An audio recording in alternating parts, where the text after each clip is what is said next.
Welcome to Coffee with Kim podcast. I'm your host, Kimberly Krieger. I want you to imagine hearing some of the most dreaded news a parent can hear, that your child, who was up until a few days ago perfectly healthy, now only has a couple years to live, and that child is only 2 years old. Now I want you to imagine caring for that child as their body shuts down. They can no longer swallow, walk, play, speak. And then you hear that child say, "I see Jesus." My guest today can tell you all about those experiences firsthand. I want you to welcome Diane Nienas. Diane, welcome to the show. Thank you, Kimberly. It's such an honor to be here with you. I am so delighted to have you on the show today. I have so many reasons to be excited about this. But before we get into the depths of your story, because your story goes deep, this is one of the most spiritually profound stories I've told on my podcast. By far, one of the most supernatural stories that few publications has published and printed. And I want the viewers to know it's worth every second of listening, of reading, of following Diane, showing up where she speaks, whatever it is, it's worth every moment because Diane, I said this to you when you gave me your manuscript. I believe people are going to see Jesus because of your story. And I was one of them. So stay tuned, viewers and listeners.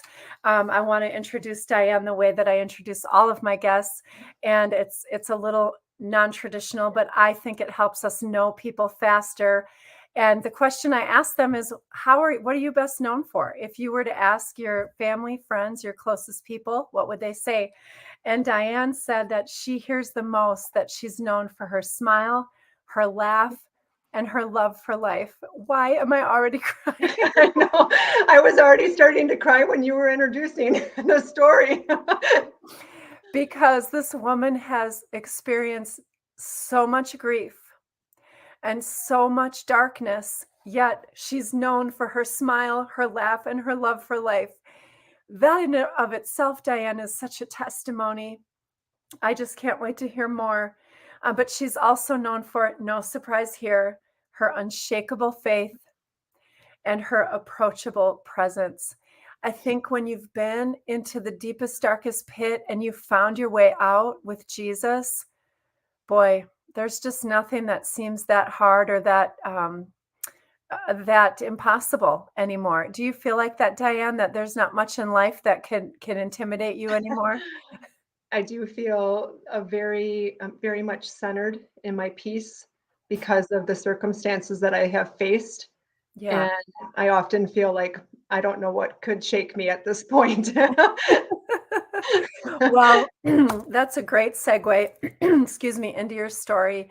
I just, today I just want you to tell your story. So I'm going to prompt you here and there, but nobody knows your journey better than you. I know it probably almost as well. I think Now, as there's you a publish certain this, level you might know more. well, I think Tony has me beat probably, but Probably, yes, probably. Tony, you get that next slot. I won't try to take that from you. But no, I feel so acquainted with your story because you're such a beautiful writer, and your words and your storytelling is so descriptive that the reader feels like they're there in the moment. Not like, oh, I could picture that in my mind. No, like I was with you. Even if the moment you were writing about was 20 years ago, I feel like I was there 20 years ago with you. So, Diane, you were born this is one of my favorite things about you, one of 15 children. And so Diane comes from a big family, grew up on a farm in rural Wisconsin. And so right there, we have such a common bond. Yes. But Diane, you take us from that point and you tell the viewers whatever it is you want them to know about your story today. Whew. It's that's a lot to start with. It was a really beautiful connection when I first met you to have that piece where coming from a large family connected me right away with your own story. And so, yeah, I had a beautiful childhood. I was in such a loving household, surrounded by instant playmates, and I was introduced to just a simple way of life right from the beginning. My Whoops, sorry. We got to share this on all the channels. If you guys are watching, share. Just turn your volume down. That's funny. My dad was, a real big believer and just appreciation of the land and the beauty that came with that. And with that, my mom too was just such a strong woman of faith. I think that you have to have that strong foundation if you're going to bring 15 babies into the world. Yes. They, we started, like I said, with such humble beginnings, and I feel like that portion grounded and rooted me right from the get-go. And there were some aspects of my childhood that weren't as bright as what I feel like my life is right now. Yet in those moments, I definitely feel that they helped shape me Yeah. and prepare me in a big way for some of the circumstances that I was going to face later on in life. Yes, amen to that. Wow. And you met your husband quite young. How old were you when you met Tony? Well, ironically, I knew of Tony in 6th grade. He probably didn't know of Wow. me. In middle school when you're 6th grader Tony was an 8th grader at that time. I'm sure that his focus was not on me, but I definitely caught my eye of him. But we actually started dating my freshman year and his junior year of high school. And, at that point in our life, we both were kind of in this broken state. There was some things that happened in my childhood that kind of led me to that position in my life. And Tony came from a broken family where his parents had divorced, and I think that we just really were seeking one another in a magnetic way that pulled us together and set us up for what was going to become our future together. Wow, amazing. And so how many years have you been with Tony? Oh boy, now I have to do a calculation. Marriage plus what? That's so funny. So we married in 90, and we had been dating, 4 years prior to that. So Okay. you were going to put me into the math skills here, which I'm not prepared for. So since 86? Yes, since 86. So So 38 years? No, yes. 36 years. And 36 years and then 'cause then and 4 then more married for years. 32. Yes. 4 more years and it's 40 years with this guy. I know. Wow, he must be a keeper. We definitely know one another more together than apart. And so, and the things that we faced have put our marriage to a test very often. Oh, And yeah. what I love to see about that is, it's so easy sometimes to feel like the mindset of throwing in the towel. And we've had our share of reasons why that might have felt like the best choice to do.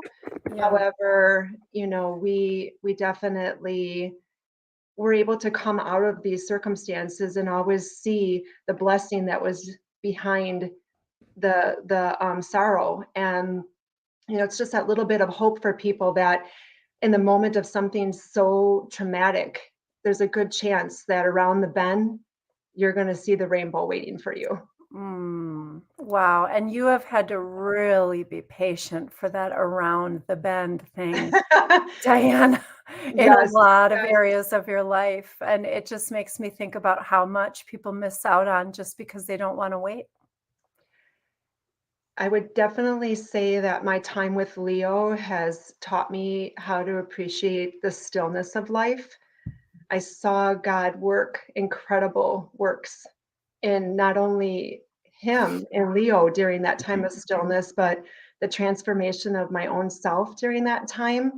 is something that I can reflect back on now and see how beautiful God shaped me. And those moments where you don't really see how this time of sorrow can actually turn into something of a garden of glory. And Yes. it really has blossomed in a beautiful way.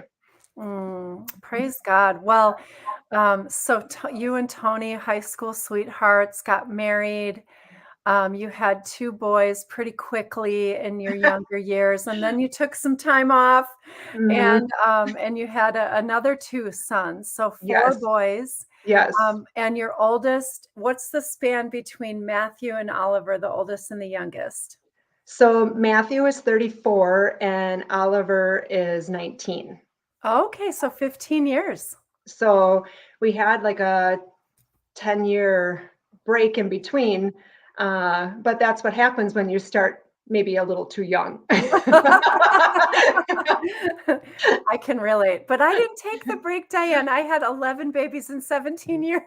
Yes, you were a little more crazy than me. I was like, why take a break? No, I love that you had, you and Tony felt led, and it was by Mhm. God's design that you weren't done with having children, even though there was a 10-year span. Well, So, and it was interesting because Tony actually tried to convince me for about a year to expand on our family. And, you find that level of comfort where you're like, well, things are kind of going okay now. We did kind of the hard part. And yeah, then to step back into it. And what a blessing we would have missed had we not wow. had Leo and Oliver join our family. When I was having my family, I read this book called A Full Quiver. And one of my takeaways from that book was um, Martin Luther King had one mother, Abraham Lincoln had one mother, um, Billy Graham had one mother. And how do you know if you are not the next Martin Mm. Luther King's mother, the next Billy Graham's mother, the next Abraham Lincoln's mother? Now I can add to that list, Diane. How do you know if you're not the next Leo's mother? Right. Because God had a child of destiny in your womb when you became pregnant with Leo. So tell us about Leo and his life and his journey. It was such a different appreciation of being pregnant at that time, not because I had any less love for Matthew and Trent, but I obviously, had years of parenting under my belt and I had grown in my own maturity. And so the realization of really understanding that there was life growing in me and everything about my pregnancy with Leo was just so beautiful. Like it was honestly flawless. I felt great. And then this beautiful boy entered the world. And the first thing that I said to Tony when he was put in my arms was, he's perfect. Mm, It didn't take us wow. long after that to see just how perfect he was going to be.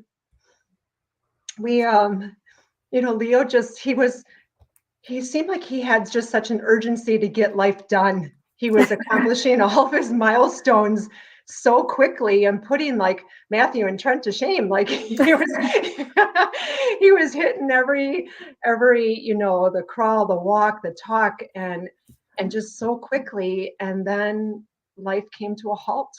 And Mm, everything about this active toddler turned to stillness in like mm, literally days time. And it started with Leo tripping. he was we were at a family function and he just started tripping over his foot, and I honestly believe that he had sprained his ankle. And after taking him to the doctor, everything about that moment just went at high speed.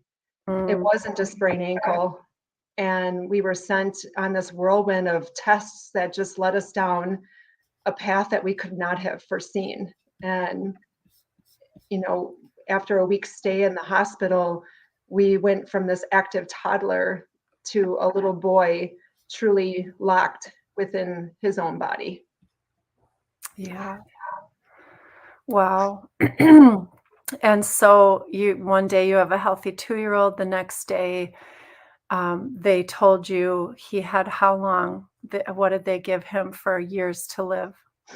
So this happened, honestly, just weeks after he had turned 2, and by the time we were done going through all the testing at the hospital, they told us he most likely wouldn't see his 3rd birthday. And so So not even like, well, would it no, be not even a year, they were right, saying? right. Wow. Yeah, um, we watched everything about Leo just slip away. We saw, you know, the body start to begin to fail, and after like MRI and a CT scan and a spinal tap and just all this blood work trying to figure out what was happening. Leo's medical files were sent all over the world trying to find out what is going on with this little boy. And we literally were left without hope. They felt like they had um, exhausted every avenue that they could think of to try to see what was going on with him, and basically told us to prepare for the loss of him. Wow. I mean, we could talk this whole episode just about your response to that, Hmm. but you didn't hardly have time to respond. You were plunged into a world of caring for a child with special needs, essentially trying to keep your son alive. Right. And every moment of every day was you had to just be on alert to make sure he was still breathing, he was still with you. I mean, do you feel like you were just running on adrenaline for years? Our whole perspective on life changed in that moment. We started to see life moment by moment. We stopped, Mhm. the planning ahead and the waiting for the next thing to happen. We were truly brought into this moment of stillness, and how do we get through this day, and how do we do it trying to provide a smile for Leo each day. Wow. And we had such a beautiful community surround us. Um, Coming from a large family, I obviously had my siblings by my side. Matthew and Trent were, instrumental in providing that joy and laughter for Leo, just through different games that they would create with him, and just truly learning how to adapt everything about our normal day into a way that could make things work for Leo. So the adrenaline was definitely in full gear. And we just wanted to make the best out of the moment, because when you're told that you have months left with your child, you feel like you have a lifetime to pack in to days.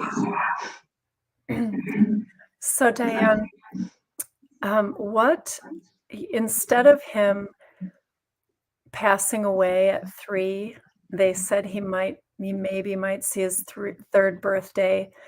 What was the significance of his 3rd year of life? It was a true celebration when we entered that 3rd birthday, which just happens to be New Year's Day. So that's reason to celebrate in its own. We were just overcome with just joy. We had accomplished something that was told we wouldn't see, and it began the tradition of huge celebrations for Leo on a yearly basis, because if you're going to do it once, you got to do it twice, and then 14, and then 15.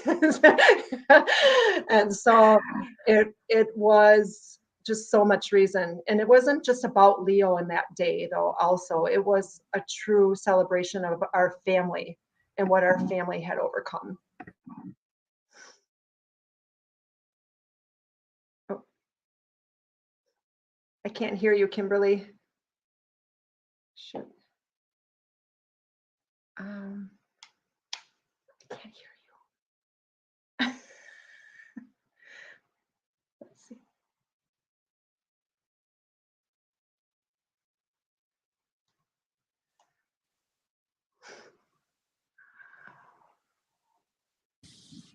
Oh, Can you hear me now, Diane? no, good. Now I can hear you.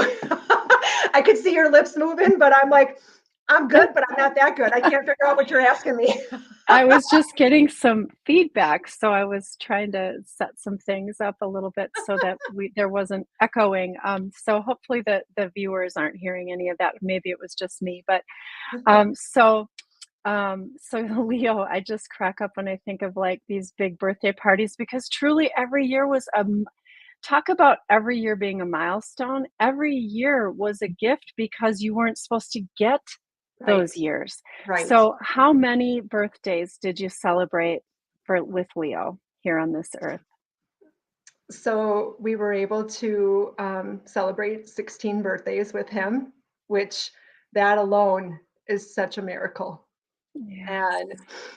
And he cut it down to the wire. I mean, he was just days shy of celebrating his 17th birthday. But 16 years of celebration was, beyond what I had anticipated was going to be happening. Yes. Yes.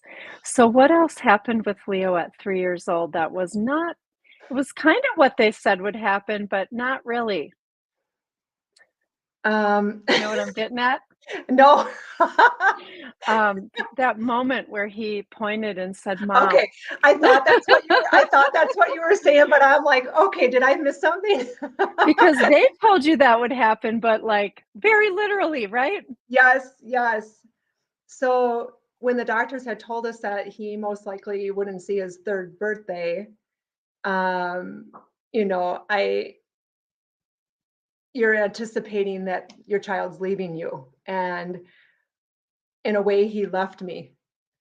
Even though his body was before me, he spoke these words to me: I see Jesus. And I was not your typical mother response when I'm saying back to him, well, don't go by him. Because you think that means he's here to pick you up, Yes, yes, right? Like, he's here to take you home. Don't go by him because you don't yes. wanna say goodbye. And my And, heart, yeah, go ahead, I Diane. was There's just just gonna say my heart wasn't ready to let him go. no. Oh, whose would be? What I wonder is before that so he's only 3. Mhm, Before that moment that he saw a man in the room. Now this isn't like a vision.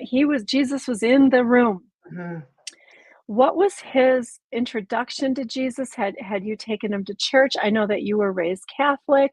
Was he reading books? Like, did he have any knowledge of Jesus? And if so, what was it prior to his 3 years old? No, he honestly didn't. And, even though I grew up in a family that was raised Catholic, we, I didn't, we didn't really talk a lot about God in our home here, between Tony and I. So my, older sons had been going through the traditional sacraments through the Catholic religion.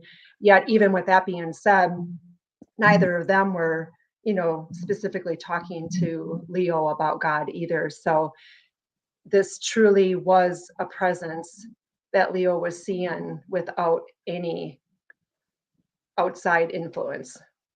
Wow.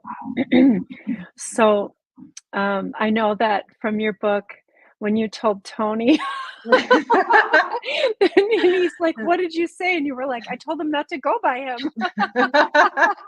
What was Tony's response? Like, what was he hoping you would have found out? Well, let's just say he was less than thrilled with the way that I responded. He was saying, why wouldn't you have asked him questions? Why wouldn't you have wanted to know more about what he was seeing? And it was honestly, when I think back over the course of Leo's life, the moment where I can say that fear had control of me more than faith. And Wow. I just didn't, like I said, I just couldn't fathom the loss of a child. And Yeah. so I grew a little wiser with anticipation. with So you had other opportunities to ask Leo questions? Yes, I was able to redeem myself. It wasn't actually long after that that Leo, once again in a different space in our home, was intently looking at a spot and said, again, I see Jesus. And this time Mm. I asked him, can you tell me what he looks like? And Leo at this time had very limited vocabulary. He had been stripped of speaking for a period of time and was honestly rebuilding his whole body. We were going through some different holistic approaches to help him recover in a sense of his neuropathic processing. And, Leo was able to share with me very slow, one word at a time. He was able to tell me what Leo looked, or what Leo looked like, what Jesus looked like with his hair and his eyes, and a very interesting comment about his teeth. So we'll leave some of those details for the readers. You're good. You're really good. So wow. So Leo is 3 and he's barely has grasp of language. But when he was done describing Jesus, even in his very limited ability to do so, what were you thinking and feeling about that?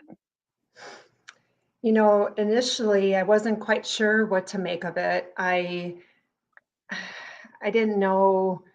I knew that this was something he was truly seeing because his intent gaze could not be distracted from what he was seeing in front of him.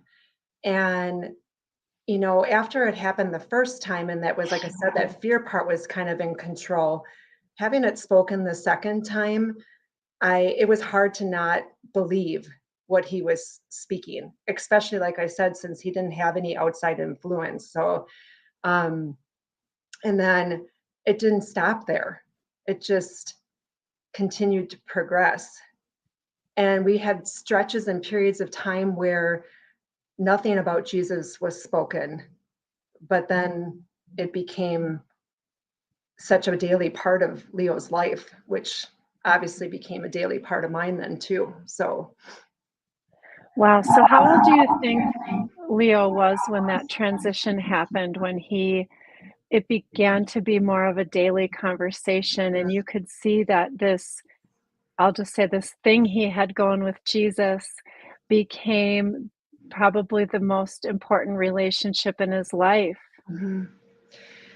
He had rebounded for a period of time, and like working with the holistic doctors, we were able to detox and rid Leo of a lot of what appeared to have like metal poisoning in his body. And so slowly we went from this little boy of stillness, and we actually were able to get Leo back to utilizing a walker.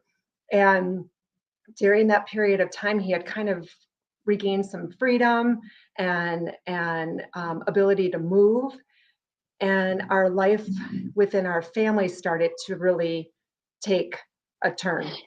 And loss after loss after loss was hitting my extended family. And I saw Leo's faith. I saw Leo's conversations. I saw Jesus being present in our home and all that we were witnessing as a family, and truly preparing my heart by the things that he was testifying to see, and the ways that Jesus was helping him stay calm in a body that lacked motion, and helping me stay calm in a life where so much of my loved ones were being taken away. Tell me an example of how God used Leo, even how Leo spoke things that he would have no way of knowing, and other family members wouldn't know during that season of loss. One of the most significant, well, they're also significant, honestly, but one of the first initial things that Leo spoke of was my sister Patty. And my sister Patty had actually passed away when I was in 8th grade. So Leo obviously was not here with me at that time. And Tony and I were driving in the car one day, and Leo and Oliver were in the back seat. And Tony and I never really had actually spoke about my sister Patty in front of Leo, and Leo never saw a picture of my sister either. For some reason in the car that day, Tony had mentioned something about my sister, and out of the back seat, Leo says, "I know Patty." And I'm like, "Oh, honey, you don't know Auntie Patty. She had passed away before you were born." And I said, "Maybe you're confusing her with one of your other aunts." And he actually got a little bit disturbed or like perturbed with me. He was like, "Yeah, I know Patty." And he began to describe her. And Tony and I looked at each other, and it was just complete confirmation that these conversations, these visions, these encounters with Jesus were real. He knew Wow. that there's no way he could have known. That's amazing. So, I mean, did you say, how do you know her? Where did you see her? I'm trying to remember the exact conversation. We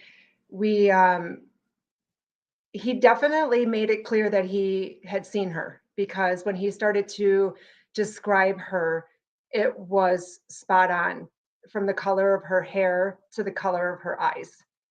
And Wow. he, like I said, he had not seen a photo of her. And my sister Patty and I don't really look a lot alike. Um, and so from that, it wasn't like he was looking at me and describing features of myself. So yeah, it was very evident that he had encountered my sister. And later, were there other times where he described seeing family members who have passed on and were in heaven?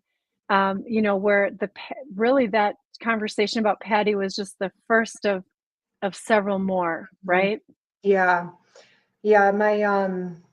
I lost my brother. He was one of the many that we went through this stretch of like 6, 7 years, where one of my family members was diagnosed, and then as that diagnosis came through, one would pass away, and it just kept this steady rotation of diagnoses and death, and it just was this rotation where my heart could have just been pounded and crumbled.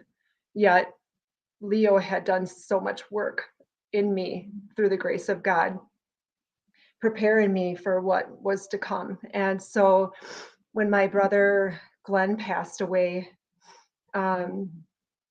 Leo, my dad was struggling with this news, obviously, very deeply, because he too was in the middle of his diagnosis. And just like any loving parent, you would sometimes think, why not me? Why can't you take me instead? And so my dad was really, really struggling. And Leo and I had gone over to visit my mom and dad, and we were cuddling in bed with my dad, and Leo started to describe this vision of my brother in heaven, and the peace that it brought my dad is just the beginning of the peace that Leo settled on so many people's hearts that were facing endless pain and sorrow. And he would say all these things with a smile. Like, he would describe these visions. He was so happy for them. Like, he could see the true beauty, the true glory that these loved ones were, within. And so that description brought my dad so much peace, and my mom as well. Wow. Leo was gifted in many ways. Not only did he speak prophetically about future events or about what was going on in heaven that most people couldn't see, he also had a gift for praying. Mm. He could pray for people in ways that most people aren't familiar with. Can you share a story about the way God used Leo, even with his physical limitations? This is what I want the viewers to hear. Even with a body that eventually held him like a prisoner, because his body wouldn't take him where he wanted to go. His body wouldn't do what he wanted it to do, but his spirit could not be contained. Yeah, the ability of intercession was very evident in this same situation with my brother Glenn. So my brother Glenn was diagnosed with lung cancer, and um, he had a port instilled in his chest, and while he was in the shower, he collapsed. The port had become infected. My sister-in-law was able to get him up out of the shower and get him alert enough while calling the ambulance for them to come. And they took him to the hospital. And after everything was checked out, and he definitely had an infection in the port. And that evening, I was completely unaware of what was happening with my brother. That Mm. evening, when Leo and I were getting ready for bed, he was explaining to me about, needing some sleep. I got some work to do. And he had talked about, the words were just so specific. He said, I'm going to go help Uncle Glenn. I'm going to hover over him and heal him. He said, this is my job. Jesus told me to. My brother had called me the following morning, completely elated. He's like, he just couldn't even contain his excitement. And I could hear my sister-in-law in the background, and they were just both like giddy little kids explaining this encounter. My brother explained, he's like, you won't believe the vision that I had last night. He's like, Leo came to me. He said, in the form of a hummingbird, Leo hovered over me, and my brother's port was healed. Wow. It's just we all like we're all just, I'm on the phone with the two of them, and we were just like this moment of silence. We couldn't even believe what we had truly just witnessed. And I turned my head to look over at Leo, and he's just smiling. I mean, he's just like, yep, I did that. He's like, God has some good assistants for me to lead and help others. Wow. It's just so beautiful. I know that people, myself included, even before I read your book, Diane, and heard your story, I didn't understand the lengths that God will go to heal and to answer prayer in the earth. And because God chose us as his body to do the work, he'll even borrow a willing young man's spirit, even though his body is limited. If that person is willing, God can even use them in intercessory prayer in the spiritual realm. Right. I just think that, man, if that's what's really going on out there, we haven't even begun to live the adventures of the Christian life that are available to us. It was definitely my first like awakening moment to see that we can move in stillness. Yes, And yes. Wow, that's a quotable quote right there. I think it's in the book. Probably. Diane, tell our viewers how being Leo's mom changed your life. How did you come to your own faith in Christ through watching your son and caring for him around the clock for almost 17 years? I definitely felt a tremendous shift in my spiritual growth. I think that just like what I watched and witnessed in Leo in his stillness, I too then was in a form put in stillness, as his caretaker and as his mom, sitting beside him and his bed. It gave me the time I needed to just be with myself, which then led me to be with God. And I feel like I watched, it's hard not to believe when you are witnessing so many miraculous things happen in front of your eyes, that I think often back to how the disciples walked alongside Jesus, and yet they questioned so much what they were watching. And as you know, as a reader of the Bible, you can be like, how can they doubt what they're seeing? And so for myself, I tried to apply it to me and say, I am literally watching miracles. I How can I doubt what I am seeing? And Wow. so I just really feel like it had this shift in my mindset where I started to believe that where your focus lies is how your life will be led. And I wanted to focus on Jesus. I saw what it was doing and providing for the comfort of Leo. I've had moments in my own life where I've had like an injury or not feeling well, and I see myself, struggling in those brief encounters of maybe a day or two, laid up in bed or on the couch, and how your mind can start to really run rampant with your thoughts. And to imagine that in like a lifetime sense, I know that it's only God that could have provided Leo with the comfort that he needed. And so in my stillness alongside with Leo, I too found a deeper faith. I watched God prune my branches. I watched him strip away the worries of the world and strip away the parts that the things of earth that just really aren't of matter. And I saw my focus truly start to zero in on the fact that I am here to serve God. And it is now my mission to take what my boys suffered and show that God is so loving.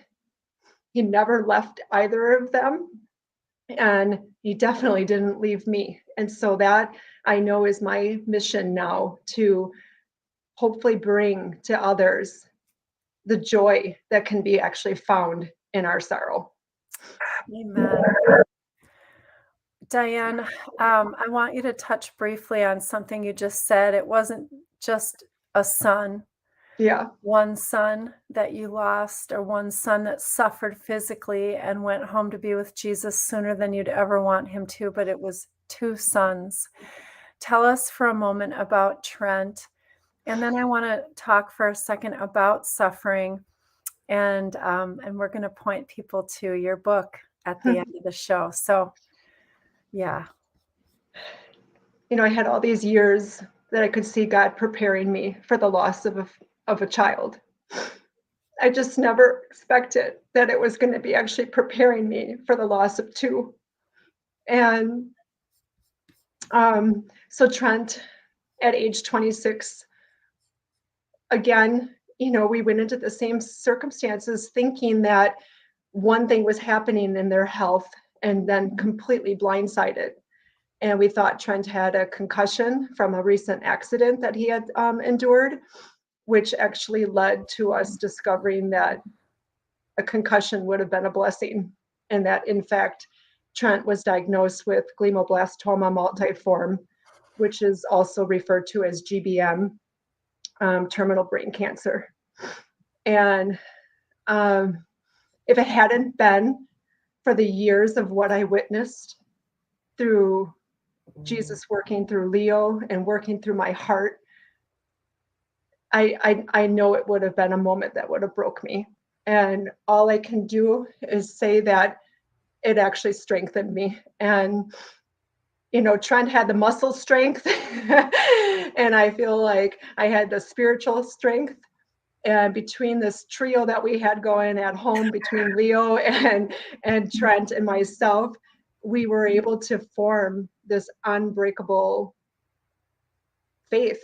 And we had just so much love and support from how Tony was, providing for our family to remove that aspect of worry so that I could truly focus on the care and love of my children. I watch how all these moments of pain could have actually destroyed Matthew and Oliver, yet they are stronger and better and compassionate and loving and so giving. And they they see life for its blessings. They see life for every moment that is before them, and they know the value of time. And so with that, I just see them excelling. But Yes. Trent just, he was at that time living in an apartment, and, we two were given not a very good prognosis and lifespan. And we decided to move him back home. And in that moment of moving him back home, I again witnessed a beautiful miracle. I watched my younger son become the teacher to my older son. I watched an incredible bond form, and it was a bond with the center of Jesus. And, Trent actually spoke to me. Leo saved me. And to have those words be spoken, I know that Leo's story, my family's story, the story of God's love can save others. It's really hard to talk to you without crying, Diane. You guys will see when you read her book. Diane, what was the time frame in months or years between Leo's passing and Trent's passing? So, it was interesting because at that time, like, I thought we were actually going to be losing Leo. And then, with Trent's diagnosis coming into play, and his was at that time, Leo was in a kind of a stable position. And so when Trent's news was delivered to us and we were told, maybe, 15 months is what he had, I started to have to prepare for the loss of Trent. And then things just, God had his own plans. And in a way, it was like a beautiful blessing, if it can be a blessing. Leo's passing gave me the time to be able to spend with Trent. And so it would have been such a moment of being torn as a mom, like, where do you pour your love into when they both needed you so much? So Leo's actually, it's coming up on 4 years that he's passed at this Christmas season.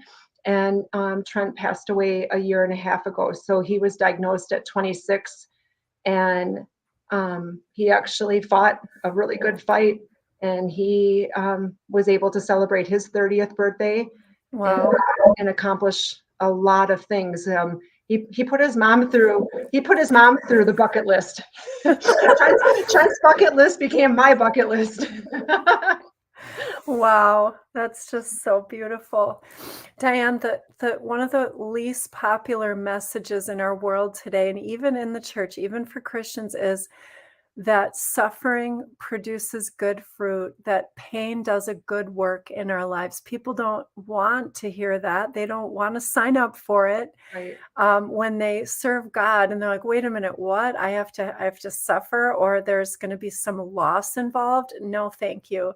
Mm-hmm. And then I look at your life where you lost and lost and lost and grieved and grieved and grieved. And the way that you shine now is like, say no more, But what would be your message to people that resist the work that suffering and pain can do in our life? What, as you watched Leo essentially just become more and more like Jesus, as you watched Trent suffer, and it brought him to such a place of purity in his faith, as your own faith came into such purity through your suffering, what would be your message to people who are really hurting right now? They don't have your story, but they have a story, and it's replete with loss and pain and suffering.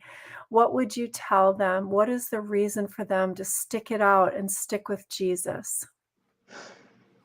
I definitely know that every morning I wake, and it really is a conscious choice to choose not to suffer. I don't want to fall to the enemy. I don't want the enemy to have control over where my life is led. I really have to wake up every morning and choose joy and choose the direction that I want to see my life go. Tony and I both, we took it one day at a time. We looked at life and said, how can we make each day special, and how can we put a smile on our kids' face? So for me, in that mindset, I feel like if that is what we wished for our children, how can I not wish that for myself? How can I Wow. not wish to find happiness? And I never used to believe that God tested, because it kind of sounded like a mean God. But I found that God saw something in me that I couldn't see.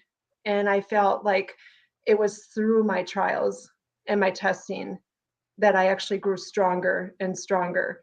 And so you definitely don't want to wish, struggles upon anybody. But I do believe like our mindset has a really big portion about how we can have our lives led. And I also, like I had mentioned before, what I witnessed wasn't for me alone. I know that.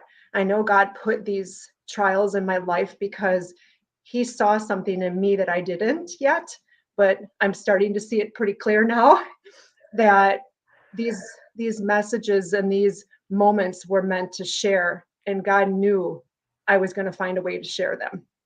Mm. Wow.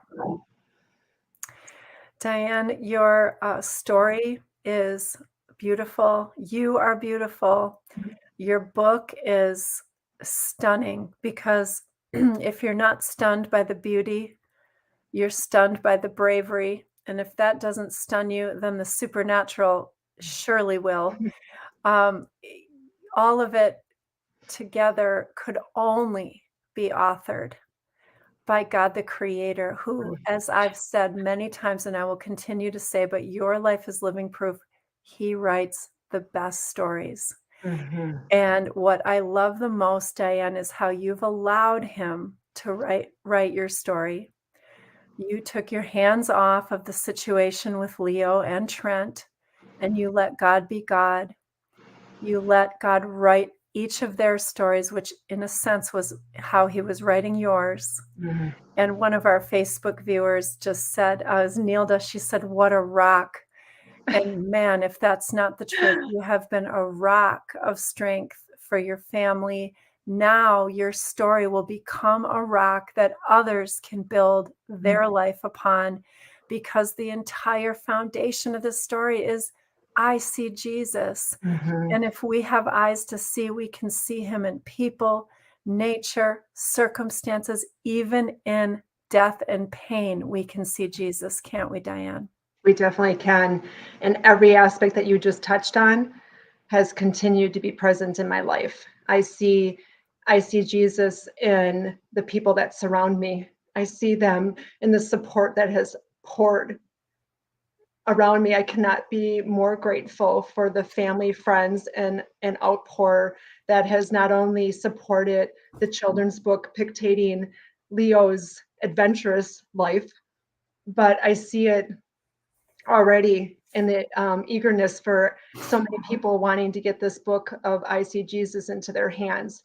Yes. I have had incredible encounters in nature where I see Jesus in so many levels, and those are described as well in the book. And but just I see him in my heart. I see how Jesus has taken residency in my heart because I'm allowing him to shine. I can literally feel like that inner glow because it is Leo's light coming through. It's Trent's light coming through. It's my mom and dad coming through, my brother, my sister, all these loved ones, all because they all love Jesus. Well, Diane, I see Jesus in you. And I am so delighted to be a part of your world and one of those people you talked about now in your community. And viewers, we just began today the campaign to launch Diane's memoir, I See Jesus. and it's going to be available on Amazon 10/10/22. That is Monday for those of you who don't have a calendar at the ready. In 6 short days, you can go onto Amazon and purchase as many of these books as humanly. This is a Christmas gift, birthday gift, Easter gift, every holiday involving Jesus. Everybody you know who either loves Jesus or doesn't know Jesus. In short, everybody needs this book. Everybody needs to encounter Jesus. And there's a concept in the Bible that says we overcome by the blood of the Lamb and the word of our testimony. And there is power in testimony. I truly believe this book is going to impart visions. People are going to see Jesus, encounter Jesus. They're going to have supernatural visitations from heaven. And if you're hungry for that, this is the book to read. So, Diane, anything you want them to know about the book before we sign off? Oh boy. Is there something you're leading me to? No, just giving you a last chance, last plug. Oh, that's funny. I really believe in my heart that this book can open up people's eyes. It can open up their heart. It can allow Jesus to take hold of them. Not in our circumstances in life are going to be different. Our pains, our joyful moments are going to be different from one another, but there can be one common factor in all of our lives that can really lead us in a beautiful direction. And that common factor is knowing Jesus, accepting Jesus, and knowing the love that he has for you. And so I just feel like when you turn the pages in this book, you're going to just really be awakened. Amen. That's what it's all about. Diane, it's been a true pleasure having you on the show. You are the reason I have Kleenex right next to me. And viewers, get the book. Get the book on Amazon. I See Jesus by Diane Nienas. And follow Diane on Facebook. She has a beautiful group called Breath of Light. And you can join her group there for updates and posts. You can follow us here on Coffee with Kim podcast. Those of you who are watching on YouTube or LinkedIn, follow me on those places as well. And you're going to learn more. You'll see Diane's book trailer. But above all else, get on Amazon Monday. First thing, and get yourself a copy or copies of this incredible memoir, and get your Kleenex out before you start reading. Diane, it's been such a pleasure to have you on the show. I love you to pieces. I'm so grateful to be a part of your journey, and I can't wait to see how many stories come out of you telling your story. Thank you. I'm just so grateful for the relationship that we've been able to form. It's nothing more rewarding than having your book in the hands of God-filled people. And it was across the board through a few publications between the editor, the graphic design, and yourself. It's just good hands to be with you. Thank you, Diane. Well, that made me think of one more thing. Diane will be sharing testimony about her 2 book releases, Living Life with Leo, Autumn Adventures, released in September, went to a #1 new release like that. And we're going to have the same testimony of I See Jesus. Join us at the Fellowship of Extraordinary Women. Our monthly gathering is on October 14th this month.